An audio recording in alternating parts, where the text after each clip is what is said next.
হুয়াল্লাযী, তিনি সেই আল্লাহ, আনসালা মিনাস সামায়ে মাআন, যিনি আসমান থেকে বৃষ্টি অবতরণ করেন। আল্লাহর পরিচয় কি? আল্লাহর পরিচয় তো বিভিন্ন ভাবে আছে, কিন্তু এই যে আসমান থেকে যিনি বৃষ্টি অবতরণ করে বৃষ্টি নামান, তিনি কে? আল্লাহ। আচ্ছা, বেশ, বৃষ্টি নামলো, তো বৃষ্টি নেমে কি ফায়দা? মিনহু শারাবুন, তা থেকে পানি পান করো। এই বৃষ্টি থেকে কি আমরা পানি পান আমরা করি? বলেন কই না, বৃষ্টির পানি তো পান করি না। কেন? জমিনে যায় না? এই যে লেয়ার, আপনি নিচের থেকে যে পানি উঠান, এগুলো কি নিচের থেকেই আসে? এই যায় ধীরে ধীরে যেতে যেতে যেতে যেতে সেগুলা কি ভূমিতে জমা হয়, পরবর্তীতে আমরা সেটা কি পাই, কিন্তু মূল হচ্ছে আসমান থেকে কি পানি আসে। আচ্ছা, অমিনহু সাজারুন, আর এই পানিতে, মাটিতে যখন পানিগুলো পড়ে, জমিনে যখন পানি পড়ে, এ থেকে গাছ উৎপন্ন হয়। যত গাছ আমরা দেখি, বাংলাদেশ তো কত চমৎকার, শুধু একটু পানি দিলেই গাছ হয়। আর পানি যদিও না দেন, একটু স্বেত স্বেত ভাবের কারণেই দেখা যায় কি, দেখবেন কাক বা এই ধরনের বাদুর, অন্য পাখি মল ত্যাগ করে, সেখানে যদি কোনো ফল বা যে কোনো বীজ থাকে, সেটাও যদি পড়ে থাকে, সেখান থেকেও কি হয়, অঙ্কুর উদ্গম হয়ে গাছ হয়, ফল হয়, এবং যা যা হওয়ার সবই হয়। কথা ঠিক কিনা বলেন? আচ্ছা, ফিহি তুসিমুন, আল্লাহ তাআলা বলেন, এই যে আমি আকাশ থেকে পানি দিলাম জমিনে, সেই পানি তোমরা খাও এবং সেখান থেকে গাছ হয়। আর ফিহি তুসিমুন, আর সেই ঘাসগুলো তোমাদের এই দুনিয়ার জমিনে যত ধরনের পশু আছে, এই পশু পাখিরা সেই গাছ থেকে কি তারা আহার করে, এই গাছে তারা চরণ ভূমিতে চড়তে থাকে। আর কোনো না কোনো ভাবে দেখেন, যত খাবার কোথায় থেকে আসে? গাছগাছালি থেকেই কি আসে, মাটি থেকে উৎপন্ন হয়। আর যত ধরনের আল্লাহর সৃষ্টি জীব আছে, আপনি একটা খাবারের নাম বলেন যেটা গাছ থেকে হয় না, আছে? সব। এই জন্য আল্লাহ বলছেন ফিহি তুসিবুন, যাতে পশু চারণ করে, পশু পাখিরা সেই গাছ থেকে আহার নেয়। ইউমবিতু লাকুম বিহি যারআ ওয়াজ যাইতুনা, জন্মগ্রহণ করে ওই গাছ থেকে ফসল, ওয়াজ যাইতুন, যাইতুন ফল, ও তিন ও যাইতুন, যাইতুন খাইছেন আপনারা? কারা কারা খাইছেন দেখি? খাবেন খাবেন, এখন কিন্তু বাংলাদেশে পাওয়া যায়। তিন এবং যাইতুন দুইটা ফল, এই দুইটা ফল একেবারে অরিজিনাল জান্নাতি ফল। মানে এটা কমে, লিভার ভালো থাকে, পাকস্থলীর অত্যন্ত উপকার হয় তিন এবং যাইতুন। অনলাইনে পাওয়া যায়, দোকানে বিভিন্ন, দাম একটু বেশি, কিন্তু এটা উপকারিতা আছে। অন্নাখিলা, আল্লাহ তাআলা বলেন যে খেজুর, এই যে দেখেন একসাথে ফসলের কথা বলার পর আল্লাহ জাইতুনের কথা বলছেন, খেজুরের কথা বলছেন, আল্লাহ আনাব এবং আঙ্গুরের কথাও বলছেন। এই আঙ্গুর যেভাবে দেখতেছেন এইভাবেই জান্নাতি। রাসূলুল্লাহ সাল্লাল্লাহু আলাইহি ওয়াসাল্লাম একবার নামাজের ভিতরে ছিলেন, তো সম্ভবত উম্মে সালমা রাদিয়াল্লাহু তাআলা আনহা অথবা হাফসা রাদিয়াল্লাহু তাআলা আনহা, রাসূলুল্লাহ সাল্লাল্লাহু আলাইহি ওয়াসাল্লাম তখন সলাতুল ইস্তিসকার নামাজ, বৃষ্টি হয় না, ওই নামাজ পড়তেছিলেন।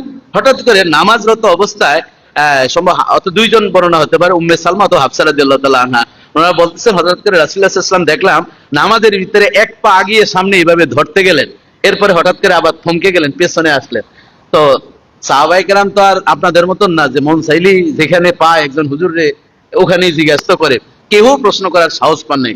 নবীর স্ত্রী বলেন, ইয়া রাসূলুল্লাহ, আমি কিন্তু পর্দার আড়াল থেকে দেখছি আপনি সলাতুল ইস্তিসকার নামাজের ভিতরে হঠাৎ করে এক পা আগিয়ে সামনে গেলেন, আবার একটু পরে পেছনে চলে আসছেন, কেন? আমি হঠাৎ করে দেখতেছি জান্নাতের গাছের ফলগুলো আমার সামনে এরকম ভাবে ঝুলতেছেন, তা আমি ধরতে গেছি, আল্লাহ তাআলা এগুলো পেছনে সরিয়ে নিয়ে গেছেন। যদি আমি এভাবে ধরেই ফেলতাম, তাহলে মানুষ দুনিয়াতে শুধু ফলই খাইতো, জান্নাতের আহমিয়ত, গুরুত্ব কমে যেত। এই জন্য আল্লাহ তাআলা বারণ করেছে। একটু জবান খুলে সুবহানাল্লাহ বলবেন না? তখন রাসূলুল্লাহ সাল্লাল্লাহু আলাইহি ওয়াসাল্লাম বলেন, আমি যেই যেই ফলগুলো দেখেছি তার মধ্যে যাইতুন ও নাখিল ও আনাব, বিশেষ করে যাইতুন ফল, তিন ফল এবং খেজুর, আনার এবং আঙ্গুর, এই ফলগুলো রাসূলুল্লাহ সাল্লাল্লাহু আলাইহি ওয়াসাল্লাম সরাসরি কি দেখছেন। এজন্য আপনারা এই ফলগুলো ওই নিয়ত করে খাবেন, আল্লাহ তাআলা রোগ থেকে মুক্তি দিয়ে দিবেন। নিজেরও হবে না, বাচ্চারও কি কখনো হবে না। এটা হচ্ছে এই যে কোরআন থেকে ডাইরেক্ট।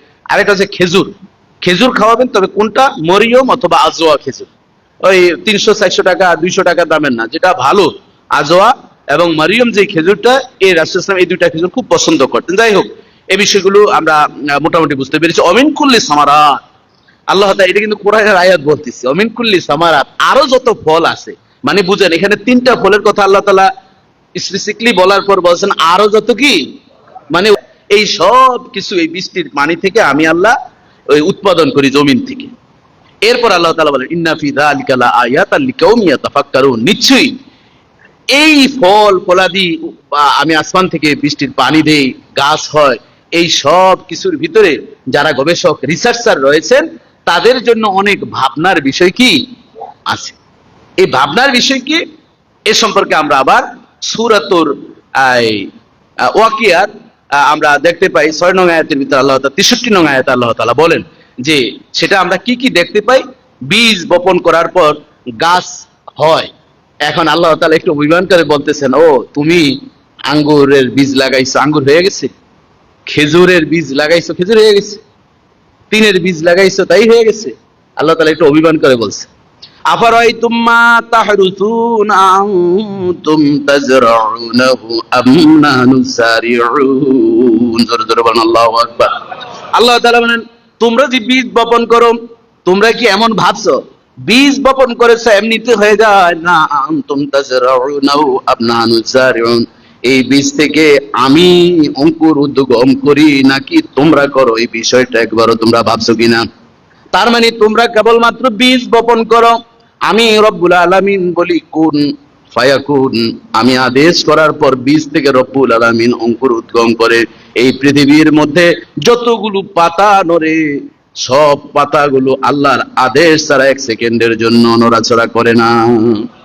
কেমন আল্লাহ? আল্লাহ তাআলা বলেন, তোমরা বীজ বপন করেছো, কিন্তু এই বীজ থেকে অঙ্কুর উদ্গম কি আমি আদেশ করলে হয়, আর না হইলে কি হয় না। কত বীজ লাগান, অনেক সময় দেখবেন কি হয় না। এটা আল্লাহ তাআলা যেটার মাধ্যমে কল্যাণ মনে করেন সেটা উপহার দেন, আর বাকিগুলা কি নষ্ট করেন। فَمِنْهُ يَأْكُلُونَ وَجَعَلْنَا فِيهَا جَنَّاتٍ مِّن نَّخِيلٍ وَأَعْنَابٍ। জোরে জোরে বলেন আল্লাহু আকবার। আল্লাহ তাআলা বলেন, আয়াতুল লাহুমুল আরদুল মাইতাত, তাদের জন্য রয়েছে নিদর্শন। জমিন ছিল মৃত, এরপর আমি জমিনগুলোকে আহইয়াইনাহা, সেই জমিনকে পানির মাধ্যমে আমি জীবিত করেছি। শুধু জীবিতই করি না, ওয়া আখরাজনা মিনহা হাব্বান, আমি বের করেছি সেই জমিন থেকে বীজ বপনের মাধ্যমে অঙ্কুর। ফামিনহু ইয়াকুলুন, সেই অঙ্কুর থেকে খাবার হয়। ওয়াজআলনা ফিহা জান্নাত, যত গাছ গাছালি দেখো বাগান, এই বাগানগুলো লাউয়েছড়া বনে কি যায় কোন জীবনে একটা গাছ লাগাইছেন কেউ? এই মসজিদের ভিতরে সিলেটে বাড়ি অনেকে আছেন না, আমি বহুবার লাউয়েছড়া বনে গেছি, ঘুরতে গেছি, ওয়াজ করতে গেছি। 3 দিন একসাথে মাহফিল ছিল, এজন্য থাকছি। থাইকা একেবারে যা যা ঘুরার সব ঘুরছি। চিন্তা করলাম এই বনটার ভিতরে কেউ তো কোনোদিন, আমি আমার সিলেটের শ্রীমঙ্গলের এরা ছিল আমার সাথে, এরা কমলগঞ্জের, এরা বললাম কি আপনারা কোনোদিন কেউ গাছ টাছ লাগাইছে? কয় না, কই থেকে লাগাবো, আমি পূর্ব এগুলো আমরা এমনি হয়েছে। আল্লাহ তাআলা নিজেই বলতেছেন যে ও যে আল্লাহ ফিহা জান্নাত, এই যে গাছ গাছালি দেখো, এই গাছটা কোত্থেকে আসছে, কে লাগাইছে? কোনোদিন ইতিহাস আছে যে অমুক মুঘল সাম্রাজ্যের এরা ব্রিটিশরা এসে গাছ লাগিয়ে দিয়ে গেছে? কি এরকম রেকর্ড আছে? নাই।